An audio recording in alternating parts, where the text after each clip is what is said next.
Hi guys, welcome to Study Couch. तो आज हम बात करेंगे एनआरए के बारे में, जो अभी रिसेंटली काफ़ी न्यूज़ में है क्योंकि सेंट्रल गवर्नमेंट के द्वारा इसको सेटअप करने का डिसीजन लिया गया है। तो जो एनआरए है यानी कि नेशनल रिक्रूटमेंट एजेंसी जो है, ये क्या है?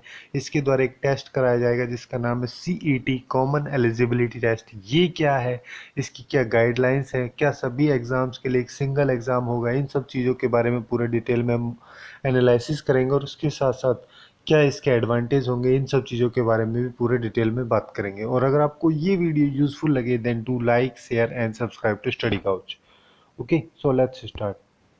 सो अभी रिसेंटली एक यूनियन कैबिनेट की मीटिंग हुई थी जिसको चेयर किया गया था प्राइम मिनिस्टर के द्वारा, जो कि अभी हमारे ऑनरेबल नरेंद्र मोदी हैं। तो इनके द्वारा जब ये यूनियन कैबिनेट की मीटिंग हुई थी तो इसमें ये एक डिसीजन लिया गया था कि जो नेशनल रिक्रूटमेंट एजेंसी है, जिसको एनआरए बोलते हैं, इसको सेटअप किया जाएगा, इसको एस्टेब्लिश किया जाएगा। जो बेसिकली इसका मेन काम यहाँ पे ये होगा, ये कई सारे जो रिक्रूटमेंट के एग्ज़ाम्स होते हैं सेंट्रल गवर्नमेंट के, उन सब के लिए कॉमन प्रिलिमिनरी एग्जामिनेशन का एक काम करेगा। एक कॉमन टेस्ट कराया जाएगा जिसके थ्रू उनको रिक्रूट किया जा सके।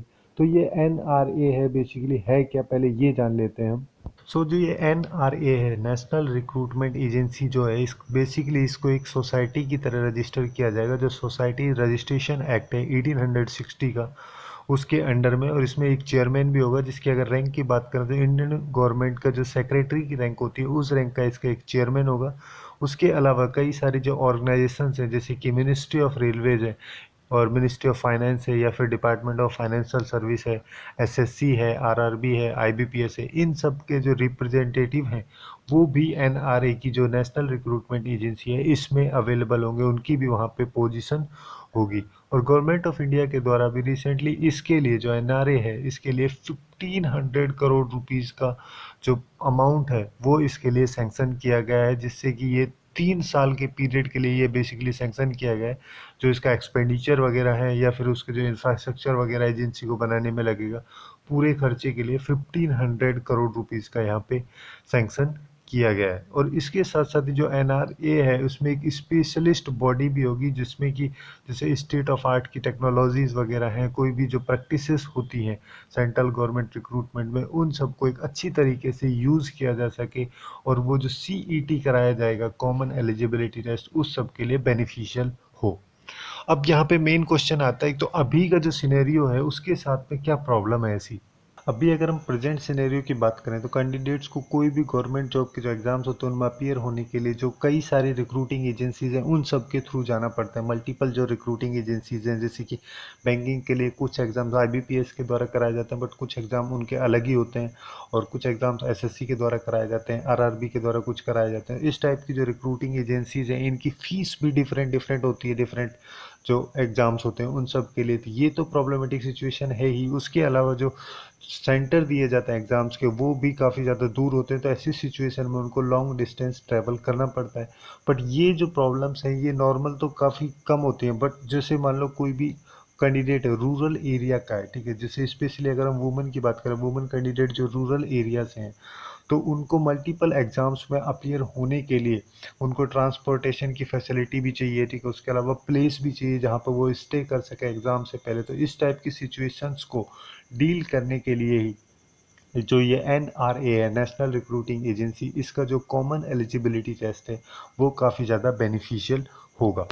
और अगर अभी हम करंट सिनेरियो की बात करें तो अभी गवर्नमेंट जो है, सेंट्रल गवर्नमेंट, स्टेट गवर्नमेंट की जो भी गवर्नमेंट जॉब्स होती हैं, हर साल 1.25 लाख, 1.25 लाख जो जॉब्स हैं उनको एडवर्टाइज कराया जाता है हर साल, जिनके लिए 2.5 करोड़ जो एस्पिरेंट्स या कैंडिडेट्स हैं वो अपीयर होते हैं। तो ये काफ़ी ज़्यादा ह्यूज अमाउंट है। तो इसको सॉल्व करने के लिए एनआरए जो नेशनल रिक्रूटमेंट एजेंसी है उसको इस्टेब्लिश किया जा रहा है, जिसके थ्रू जो कॉमन एलिजिबिलिटी टेस्ट है वो कराया जाएगा। ये स्पेशली जो गवर्नमेंट जॉब्स हैं या फिर पब्लिक सेक्टर बैंक्स की वो जॉब, जो नॉन गेजेटेड पोस्ट जो है, मतलब कि क्लास थर्ड और क्लास फोर्थ की जो जॉब है, उन सब के लिए ये टेस्ट होगा, कॉमन एलिजिबिलिटी टेस्ट। अब ये जो नॉन गेजेटेड पोस्ट जो है, मतलब कि वो सारी पोस्ट जिनके पास में कोई पर्सनल अथॉरिटी नहीं होती है, जो ऑफिशियल स्टैंप होता है उसको इशू करने की गवर्नमेंट के बिहाफ में, तो वो सारी पोस्ट जो कि क्लास थर्ड और क्लास फोर्थ में आती है, उन सब पोस्ट के लिए ये एग्ज़ाम्स कराए जाएंगे। इसका मेन मोटिव यहाँ पे यही है कि जो मल्टीपल एग्ज़ाम्स होते हैं या फिर मल्टीपल जो रिक्रूटिंग एजेंसीज होती हैं, उन सबको रिप्लेस किया जा सके एक सिंगल ऑनलाइन टेस्ट के थ्रू। तो यहाँ पे एक 24/7 एक हेल्पलाइन भी प्रोवाइड कराई जाएगी जो नेशनल रिक्रूटिंग एजेंसी है इसके द्वारा। और इसके साथ साथ इसकी जो अवेयरनेस है, जैसे कैंडिडेट्स जो रूरल एरिया से हैं या फिर जो फार फ्लंग एरिया से हैं, उन सब कैंडिडेट्स के लिए इसके अवेयरनेस के बारे में भी गवर्नमेंट के द्वारा प्लानिंग की जाएगी।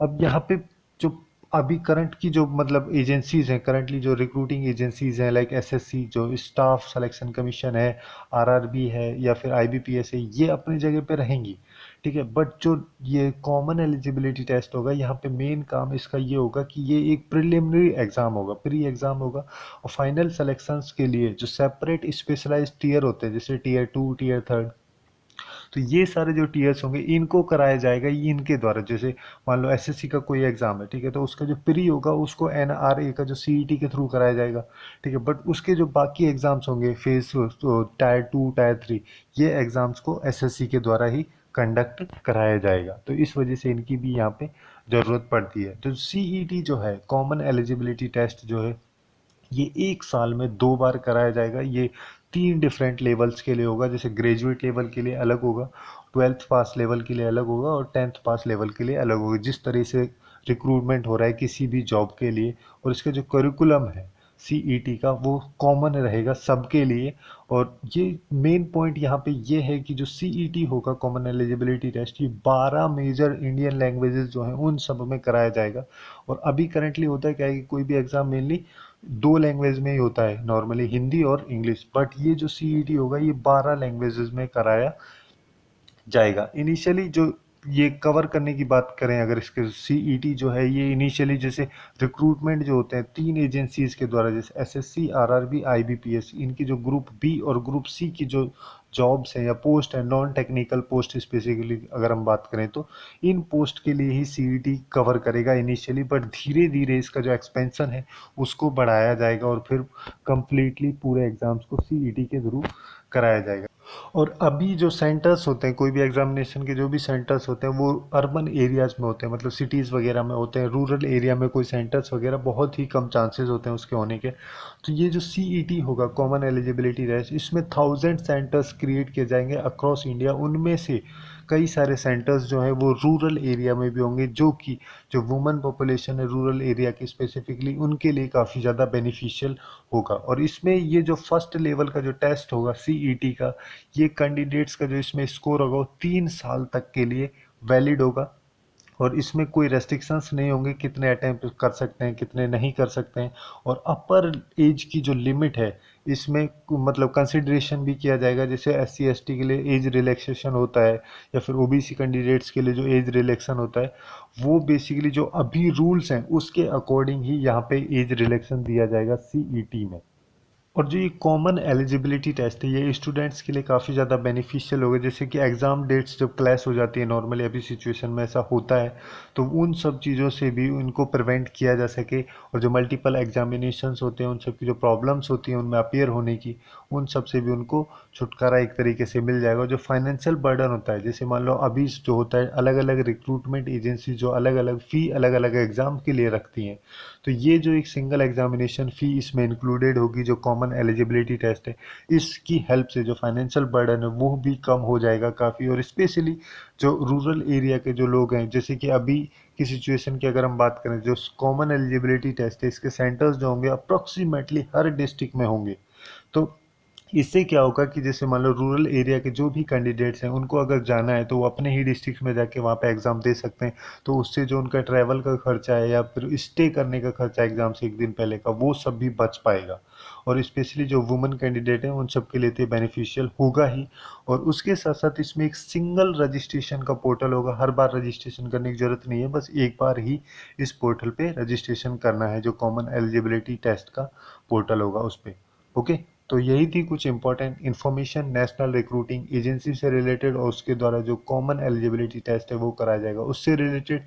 Hopefully you guys find it useful, and if you find it useful then do like, share and subscribe to Study Couch. Thanks for watching and have a good day.